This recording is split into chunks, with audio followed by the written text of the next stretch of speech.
Now, if you're working with kids in classrooms, kids in centers, you do have a role to play.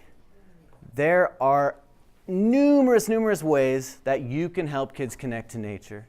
Infinite, at least millions, maybe more.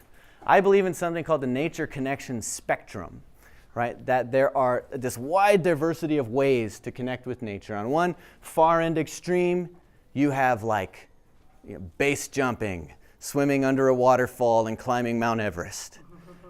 On the other side, you have the very simple everyday, looking at clouds, stargazing, walking barefoot on the grass. And in between, there are millions of options. Here's the important part. Every single one is equally valid. All of them, okay? Anytime you're squeezing a little bit more nature into a child's life, you are a part of this mission, the most important mission, the most important crisis facing the planet today. So, but I don't want to leave you with that, so I brought you a few ideas. I got 8 tips for bringing nature into your classroom and your classroom into nature. Like I said, don't be constrained by these 8 ideas. Think outside the box. Think about what resources you have around you. Think about the resources that your kids bring in. What do their parents do? What do they do at home? What are your kids' interests? Do you have some kids that are obsessed with dinosaurs? Guess what? Dinosaurs is a really cool nature connection. We wouldn't have dinosaurs if we weren't for people who dig in the dirt, right? It's important that kids have a place to start. I consult with a lot of outdoor recreation groups. You know, there's outdoor recreation groups who do rafting and canoeing and hunting all over the United States, and they're having a huge problem. They can't get kids anymore. They used to get lots of kids. Now they just get adults. Kids aren't interested in coming out and doing these things with them.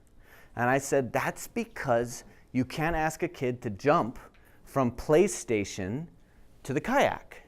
That's a long ways. That's a scary leap. That's like, the whole milk before meat thing. This is crawling before walking. You don't go climb Everest if you haven't played in the dirt. We've got to get our hands dirty. We got to play in the dirt. And last thing before I jump into my 8 tips is, who do kids love to watch and mimic? Yeah, they like to watch and mimic us. I've got a little 3-year-old boy right now named Forrest, and I call him my shadow because he's always behind me and he's always doing what I do.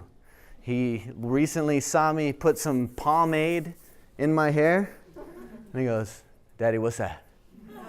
And I go, "Well, it's called pomade." And he goes, "I want pomade."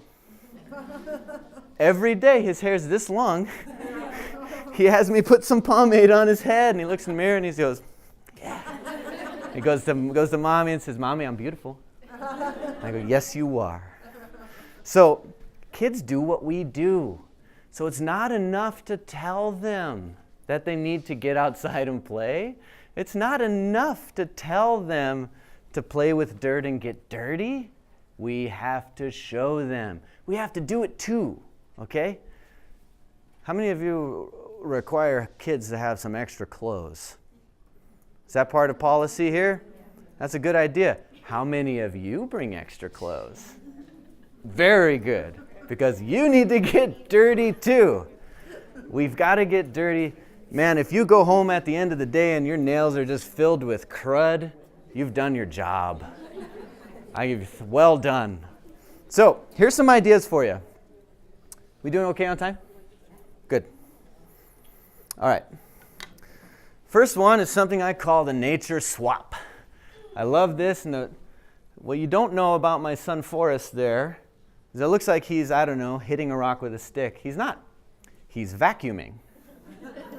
He found that stick and he said, "This is my vacuum," because he loves things that are loud and go vroom. And so he loves vacuums. He loves blenders. He loves things that go vroom. And so that's his vacuum, and he's cleaning that rock. And another example of this is the game we played up here. This is not a stick. Kids have the ability to turn anything into anything. So why are we so preoccupied in giving them things that are predetermined? Those things are more expensive. Do you notice that? Yep. Rocks and sticks are free. You don't need a budget. I don't even think you need permission. You can find this stuff. It's awesome. Here's what a nature swap is. And I got this from my mom, who once pulled a fast one on some kids who were fighting over plastic spaghetti. Had a play kitchen filled with play food. But there was one coveted piece. It was the plastic spaghetti. There was only one. Every kid wanted it. This caused contention. One day, kids come to school, come to class. They get there. The kitchen's still there, but the plastic food's all gone. Where's the food? You've got to go find your own. Suddenly, rocks become spaghetti. A leaf becomes mashed potatoes.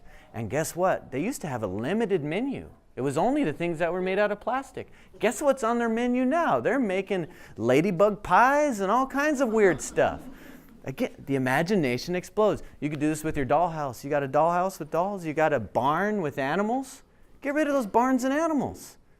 We're forcing kids to have 3 sheep and 3 cows and 1 chicken? No. That could be filled with hyenas if they wanted. But the plastic doesn't say so. Pull out those toys one day. Pull a swap. Where are the animals? Find them yourself.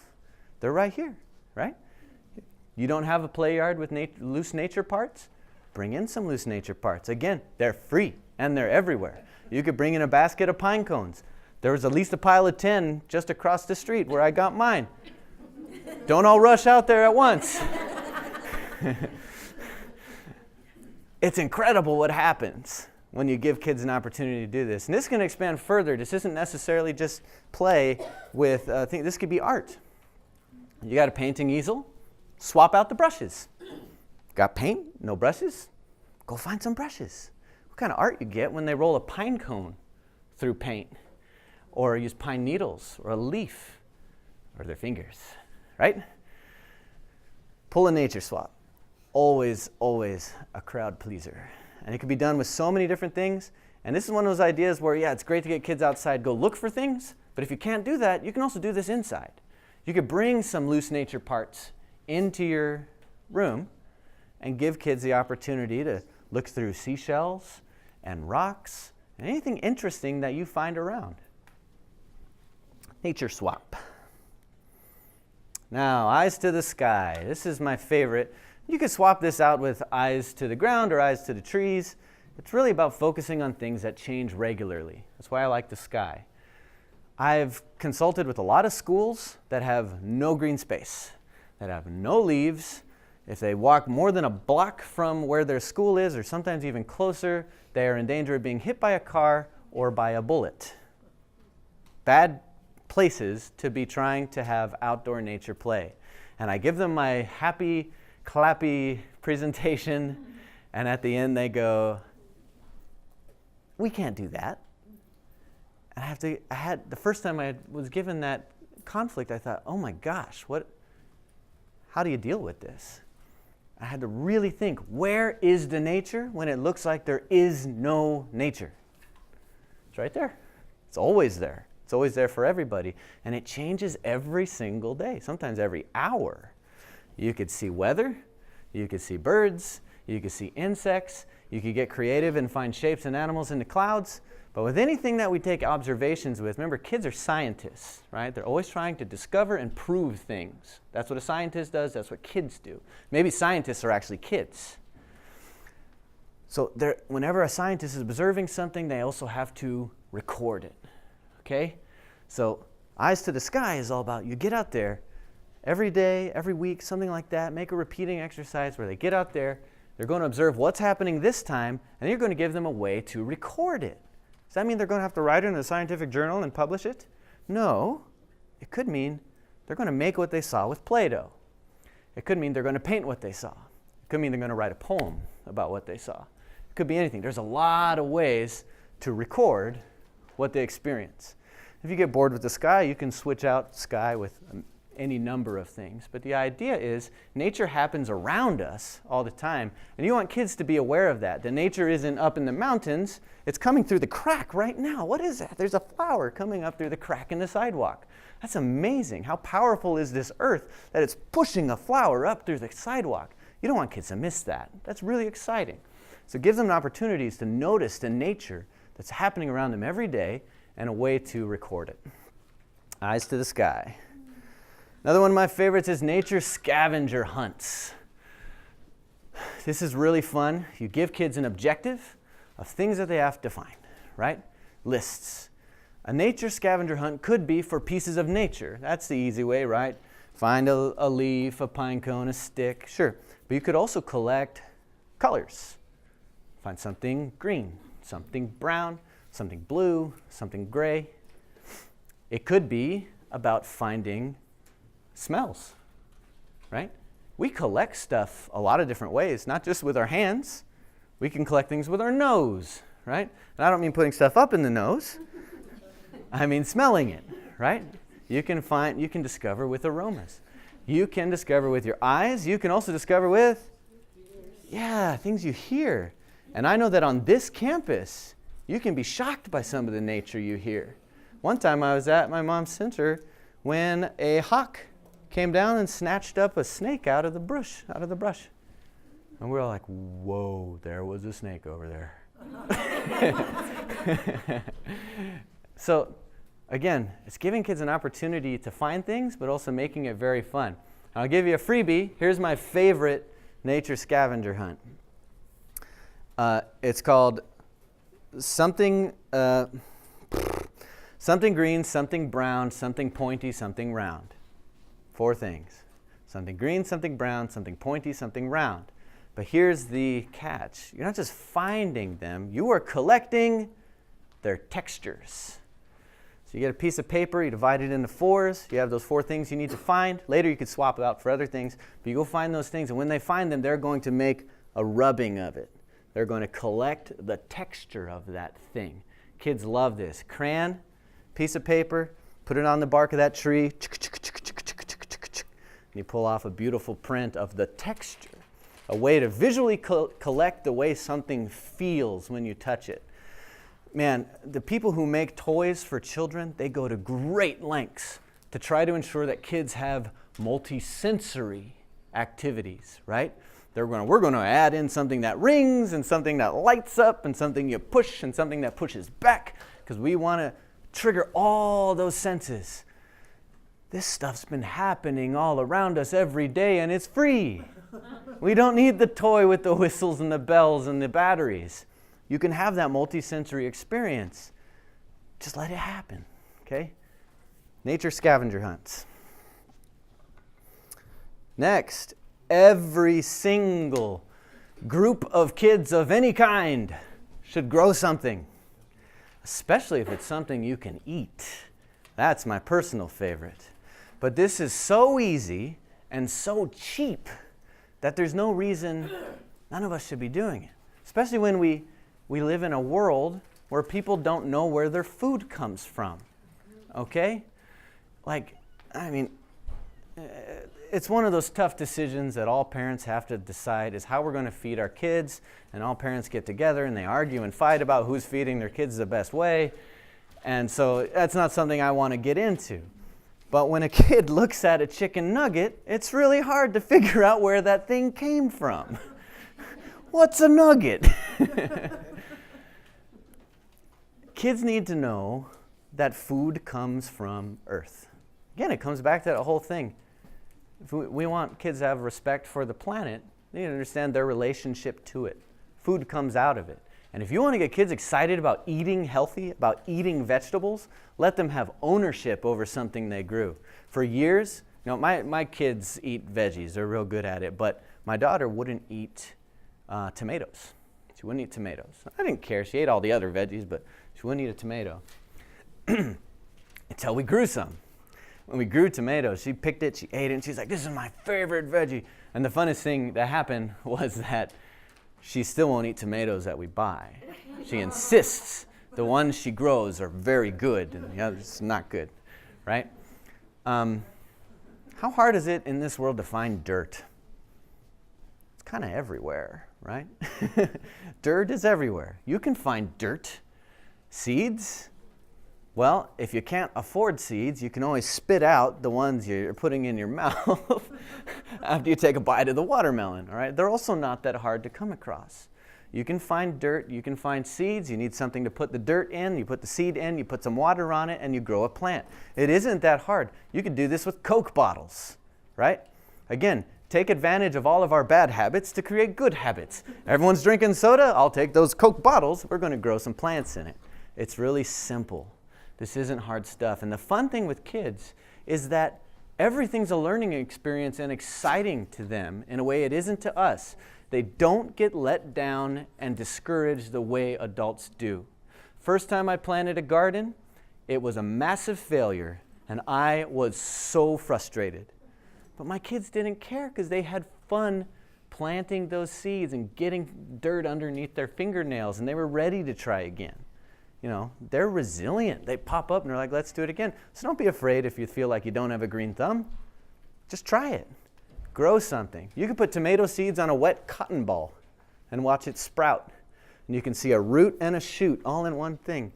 And you can have kids draw that. You know, it's a really, really cool experience to have. Everyone should grow something. And if you can, grow something that a kid could later pick, brush on their pant leg, take a bite, okay? Or take a lot of bites. Next is building with nature's loose parts. This is so fundamental to the development of kids. I think outside of unstructured play, this is the most important thing you could do with kids in terms of getting them connected to nature, is allowing them to build with loose parts. This is like laying the foundation for geometry, for engineering, for understanding strength, stress, physics. It comes from being in these places where you're building things, right? This is actually a problem I have with Legos. So this year, I decided, okay, we're going to do the Lego thing now. And I got lots of Legos for my kids, and they really like them. And I got them because I saw they liked them. And so they're doing Legos now. But the one trade-off you have with Legos is they're extremely stable. They're all perfectly square or rectangular, and they lock into each other. And what do you lose from playing with blocks? Blocks don't lock into each other. They have consequences. They have gravity. Gravity plays a role with blocks. Same thing with playing with loose parts in nature. You have things that bend, you have things that break. You have things that might be wet and things that are dry, things that are newer and fresh and things that are older and maybe rotting. You also have things that if you pick up, you might drop it on your toe and it might hurt. And kids need to understand that they have limits, that they have boundaries. This is one of those other exciting benefits that comes out of allowing kids to have unstructured nature play, is they learn their own personal boundaries. Did you know that we now have more broken bones on artificial surface playgrounds than we have on those that have sand? Right? So like that nice foamy stuff that's really cool, that's all made of like recycled tires. Kids actually get a false sense of security from that surface and will jump higher than they should, than they think they can, and are ending up breaking bones more on the safer content, safer material. So kids need a chance. Now, I'm not against broken bones, by the way. I listened to one lecturer who said every kid has a right to a broken arm. And I get it, you know. We need to let kids have some risk in their lives. What happens if kids get to day one of college and they've never faced a tough decision they've had to make before this point? It's like, hi, real world.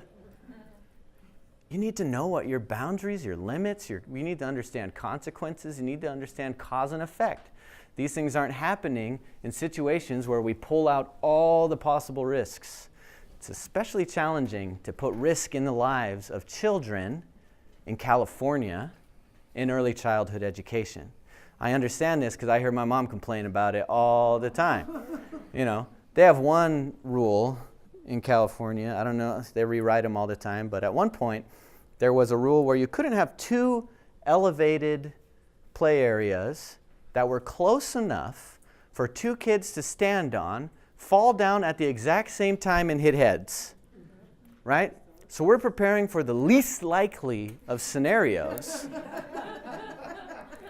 They say for safety, but it's not. It's because we're all afraid of litigation. We want to avoid litigation at all costs. And the kids, the ones who suffer, are the kids. Insurance companies are now actually starting to support risky play. They're starting to give funding to organizations who build things called adventure playgrounds, where kids actually get to run around with hammers and nails. They might even get to cut wood, maybe build a fire, because they find that kids who are doing beneficial risk, risky play, they don't get hurt as much when they're grown-ups. The insurance companies end up with a lower bill when kids grow up with risk in their lives. So your challenge especially, as early childhood educators in California, is find those ways. Where can I put a little bit of this complex decision making, a little bit of this risk into the life of a child? It may be as much as letting a kid carry a rock that might give them a boo-boo if they drop it on their toe. Okay? Is that such a stretch? Is that allowed? Sorry, okay, I won't put her on the record. Never mind. She's like, I can't answer that, Kenny. All right. Play and build with nature's loose parts. I love it. Finally, this one. You gotta get dirty. How often is it a concern of parents that kids will get dirty? It's not just a concern, I think it's a phobia, right? And I think part of it is, it's like, I love dressing up my kids. Like when I find an outfit, I have that awe reflex, I can't control. The right outfit on my son and I go, oh! I love it, But as soon as I'm in that and he's like, okay, I want to go out. And I go, no. You're not ready to go outside like that. You can't go outside like that. This outfit will be ruined. So we need to empower parents to be able to allow their kids to feel comfortable allowing their kids to get dirty. We need to help them understand that this is actually an investment in their health. You know what it does to a kid's immune system to sink their fingers down into dirt filled with all kinds of microbes? It's very good for you. You're going to have a more robust, more resilient immune system, but they're going to have fun. They're going to have fun. Mud is nature's greatest toy. It is the greatest. And I wish my presentation was just on mud play, because I got about 500 pictures from my kids' mud kitchen. We have an old wooden kitchen, old wooden play kitchen. It's hardly recognizable now, but we dug a pit in the backyard that we filled with mud, and whenever we're done with a dish in our kitchen, we send it out to the mud kitchen. And my kids go out there and they get mud up past the elbows. Sometimes it's in the ears, sometimes it's in the mouth, and they make pies and cakes. And the other day, I'm zoning out on the couch because I'm exhausted, and I look up and my daughter's tugging on my shirt. This is my 6-year-old. And she says, Daddy, come outside, we're having a party. And my eyes kind of focus on her, and I see the footprints that lead up to her, and I go, what kind of party? And she takes me outside, and she's made this whole spread of different dishes. We've got like a 7-course meal ready to go, and they were all excited about it. And right before I took this picture, Emerald goes, wait. And she said, I'm John Muir Laws. And that's the guy from my movie who did that. My kids have seen that movie a few too many times because of their dad's work. So give kids permission to get dirty, help parents understand the importance of getting dirty, prepare for getting dirty. Nothing will make it easier for a parent to be like, yes, I'm on board with mud play, than not sending them home covered with mud. right? So there has to be some preparation. There has to be some preparation involved in helping kids be ready to play in mud. And y'all need to be nature role models. You need to be outdoor role models. And what are we going to model if we want kids to get dirty? You got to get dirty, okay? We're working with kids, guys. This is part of the job. Okay. Learn with nature. I sort of look at myself as an educator. My wife and I homeschool our kids. And we do this, the main reason for doing that was completely selfish, was because my work has a very irregular schedule. I'm home a lot during the daytime, and then I travel sometimes. And if I only could see my kids after school and on weekends, I just would not be happy with that. I didn't like the idea that a teacher would see my kids more than me. My teacher would have a more relationship with my children than I would. I wanted to have more of a role in my child's life. So we decided to homeschool. I don't think I'm very good at it, but we try, we do our best. And so one of the things we're fascinated with is finding ways that we can learn through experience. And nature is one of the greatest classrooms. Now, there's some wonderful resources of information on this topic. My favorite is an organization called Nature Explore, natureexplore.org. They are an organization created by the Arbor Day Foundation, and their whole thing is about creating and supporting outdoor classrooms. And when they say an outdoor classroom, they're not talking about a playground. They're not talking about a play yard. They're talking about making an outside space where all forms of learning happen and are enriched. Learning math can be improved outside. Learning history can be better outside. It really can. It adds something. It's always a bonus to whatever you're already learning. To my knowledge so far, there isn't a single discipline in education that isn't enhanced by taking it outside. In this picture, we were doing a physics experiment.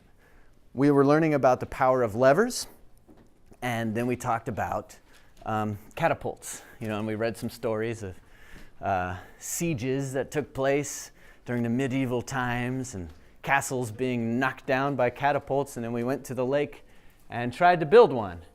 The pine cone she launched did reach the water, which was only about 8 feet away, but that was about as far as it went. But she learned a powerful lesson. It was hands-on. What happens when you learn something hands-on versus just intellectually? It gets imprinted inside of your head. It was also fun. It was outside, it was physical, it was fun, and she walked away going like, that thing that Dad was telling me about, it now completely makes sense. I get that. Later we were moving big boulders that weighed more than her, and she was able to move them because of the power of a lever, right? So a long stick and a log underneath, and she was popping over giant boulders that she told me to my face, it's impossible for me to move that, right? But we turned that into an outdoor, nature-based, hands-on learning experience. And how it makes sense to her. Now she's kind of obsessed with it. She's always making levers and inventions of all type. So, who here helps kids learn counting? You ever do any work with numbers? A little bit? There's things to count outside. It's easy. Acorns, rocks, blades of grass, whatever it is. Counting, categorizing, grouping, all these things that are basic, foundational concepts are more fun, easier to do, and leave a deeper impact if you do them outside. So any learning activity can be adapted to outdoor use, and I argue that it will be more profound, have a longer lasting impact. So ask yourself, every time, you're preparing something to teach a kid, if you're going to teach something to children, you want to ask yourself, how can we do this outside? It will have a deeper impact. Next one is turn inside out. My last tip. This is like the last resort. You're like, I can't figure out a nature activity to do today. Well, just take whatever it is you're doing today and do it out there. Okay. Like, you can do that. My wife and I will sometimes fold laundry outside because we're like, well, we haven't been outside all day. I'm so busy today. What can we do outside? Well, I'm folding laundry. Let's do it outside. You can do that with anything at all. Just take it outside. You're building a puzzle. Do it outside. You're playing a game. Do it outside. You're going to do some art. Oh my gosh. Art goes through the roof when you do it outside. College professors who teach literature are all buying in to this idea now because they see their students hitting achievements that they never could do when they were writing in a classroom. They go right outside under the trees. It's powerful. It has impact. And you have the most potent resource available to you, and it's right outside the door. It's right there. It's awesome. So, we're going to move into some questions and answers. Before we do that, there's one last point I want to share. And I hinted on this already, but I really want to reinforce it. That helping a child to have a more authentic, true childhood happens when we get kids outside. Helping a child be more physically healthy, the proper body mass index, blood pressure, muscle mass, bone strength, eye and brain capabilities happens when we get kids outside. Emotional status stabilized and improved when we get kids outside. Their ability to learn, their ability to succeed, and their confidence through the roof when we get kids outside. Their performance on tests, their ability to problem solve and be creative, am I being repetitive here? Happens when we get kids outside. And finally, solving what I firmly believe to be the world's greatest crisis is up to us. We can be the moving force that helps to bring childhood back outside and helps to save the place we call home. It's that big, what we're talking about. And it can all be as simple as opening a door, helping a child see what's out there, and giving them permission to play and be a child. Thank you very much for your time today.